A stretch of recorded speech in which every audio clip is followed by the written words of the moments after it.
Joining me now is Congressman Will Hurd, former Texas congressman and former CIA guy. Congressman, I don't know if you had a chance. Great to see you. Good to see you, man. I don't know if you had a chance to go through the Durham report or read the summary. I've seen the summaries, and look. And you read the Horowitz report too. Absolutely, and I was there. I was on the Intel committee when all this was going down. So this is. There was nothing in this report that shocked me because we saw it in real time. But when did you realize? Because I talked to somebody who's very tight with President Trump right when the Mueller report got launched. And I said, what do you think's going to find out? He goes, I don't know. And I said, you don't know? He goes, no, I don't know if there's anything there. When did you realize there was nothing there? Well, I think it was when we interviewed Carter Page. This whole thing started with Carter Page. And the fact that the FBI was investigating Carter Page when he was an informant and working on behalf of the CIA, right? Like if this is the source or the person that you think is the indication, that to me is when I realized this was built on flimsy intelligence and not intelligence at all, to be honest. It was circular information and bad reporting. So I'm looking at some of these awards, and the Washington Post and New York Times got 10 awards each, Pulitzer Prizes. 2 examples of their winning work were, 10 stories by the Washington Post were awarded prizes. 10 stories by the New York Times awarded prizes for the national reporting on Trump-Russia collusion. And they also, the understanding of Russia interference in the 2016 election, that also got them an award. Do you think fundamentally, if you are telling everyone about linkages that didn't exist and put things down as fact when they couldn't be substantiated, I mean, should there be a process of taking things back? Because they misled the country. Well, they should. They should talk about that we got this wrong, right? Like I think, reasonable people don't expect everyone to be right 100% of the time. But for something this big, something that so much money and attention and focus was put on, people need to step out and say when they were wrong and that this shouldn't have happened. And what concerns me as a former member of the intelligence community, right? I spent 10 years overseas as a CIA officer. The intelligence community is important to me.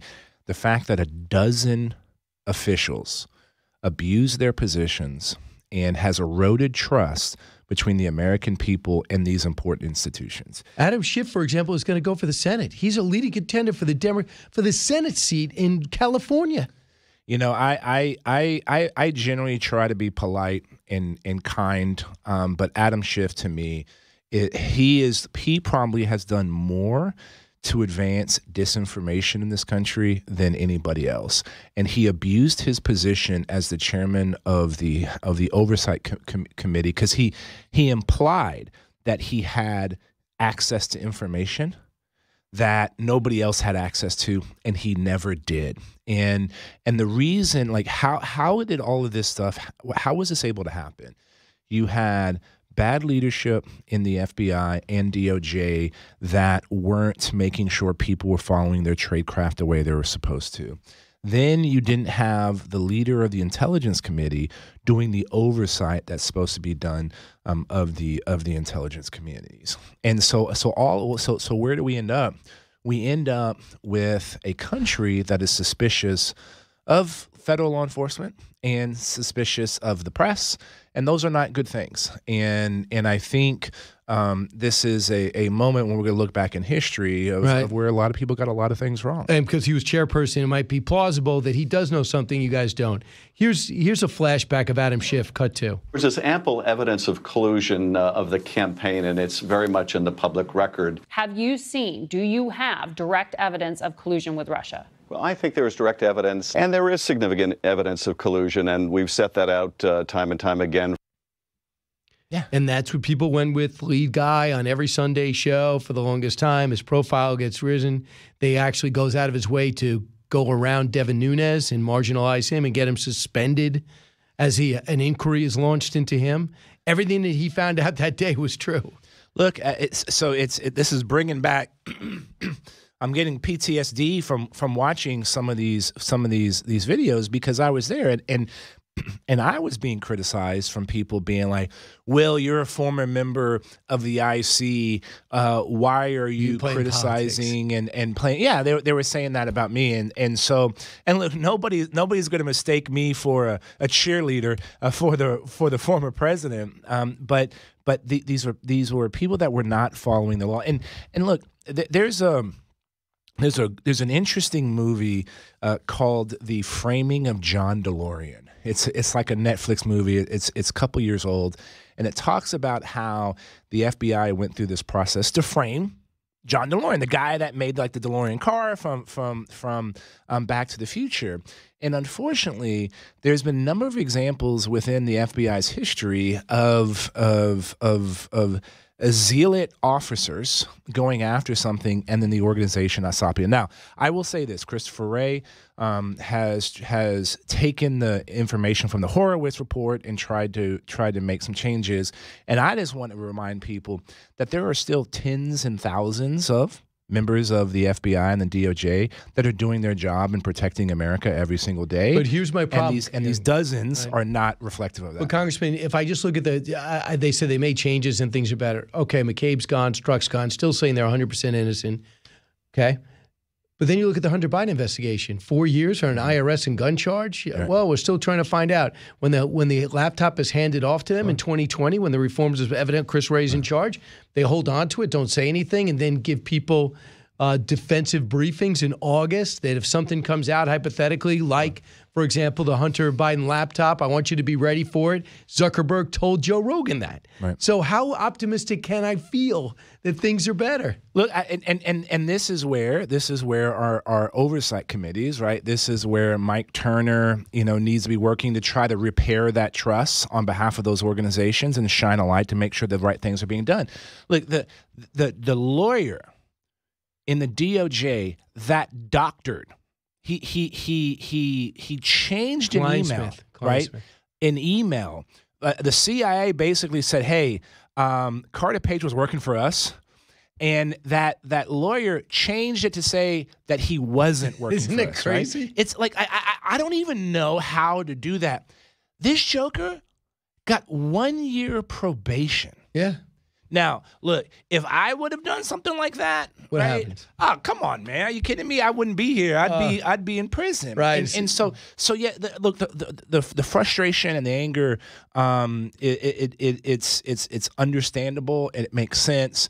And as someone who cares about the intelligence community, this is hard. And the organization got to learn they have to repair their trust with the American people, and that is showing a level of transparency that we probably have never seen from these organizations. I want to come back and do a fresh 2024, but I'm just going to leave with this.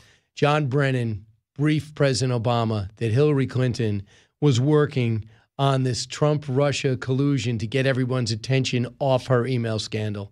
So the CIA director, former CIA director, briefs the current president about the election.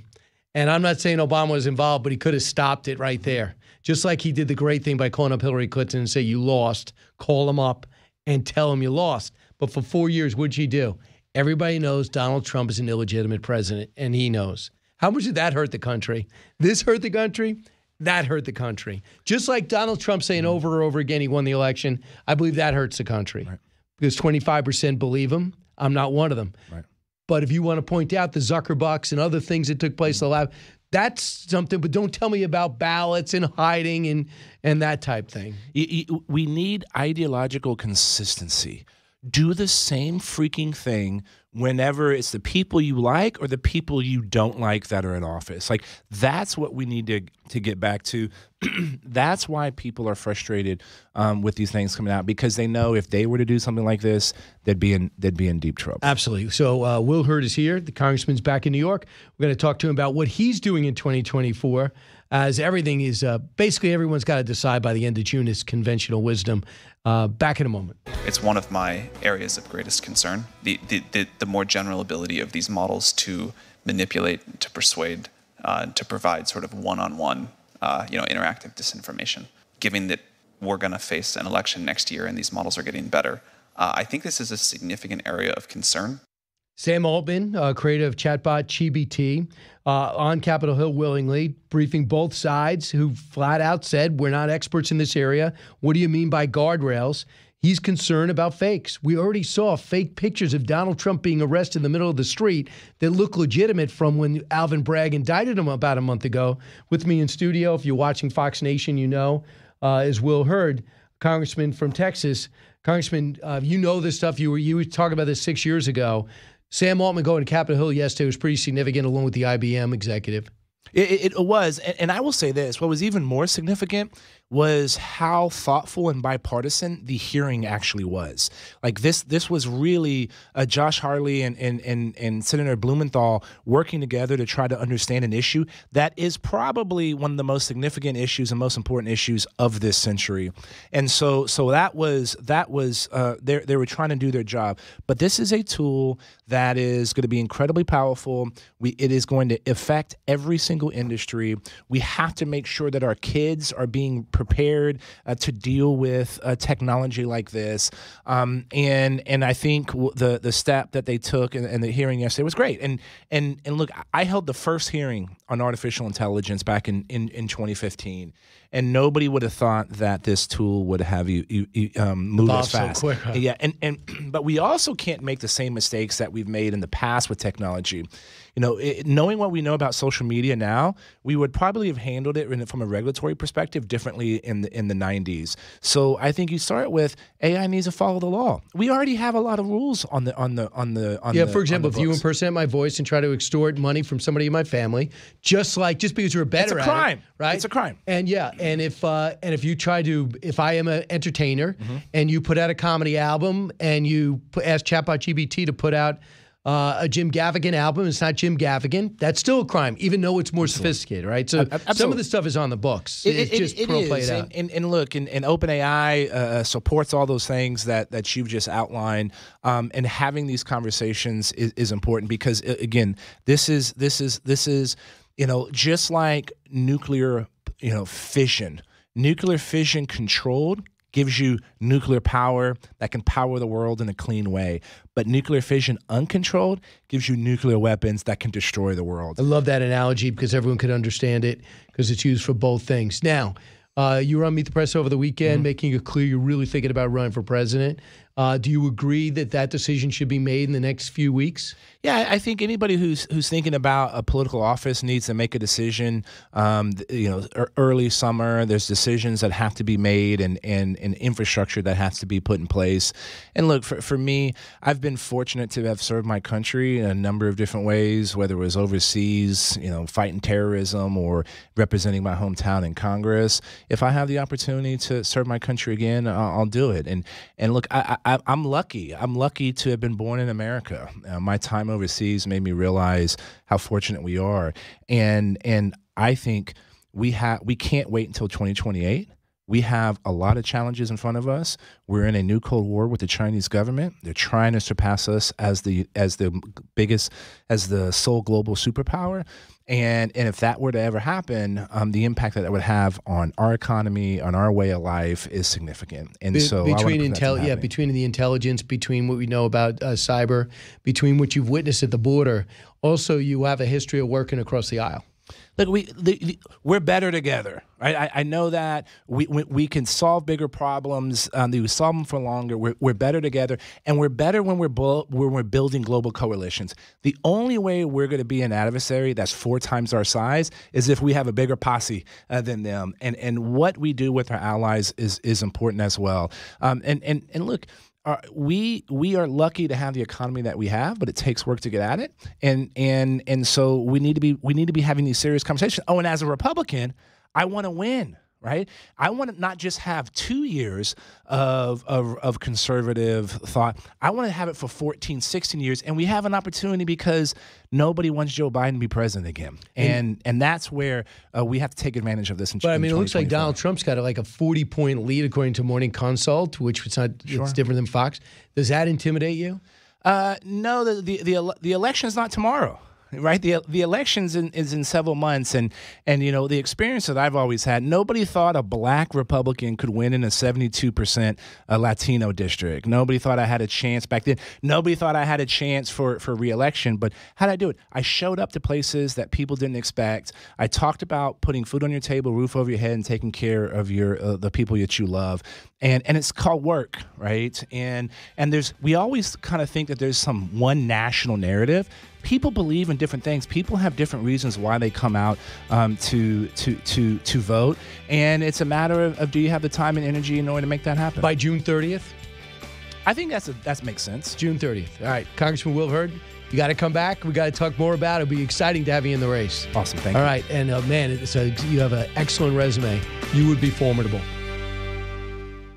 Hi, everyone. I'm Brian Kilmeade. I want you to do me a favor. I want you to click to subscribe to the Fox News YouTube page. This is the only way that I know for sure that you're not going to miss any great commentary, any great news bites, any great interviews coming your way on Fox. You can get it all here on YouTube. So subscribe right now.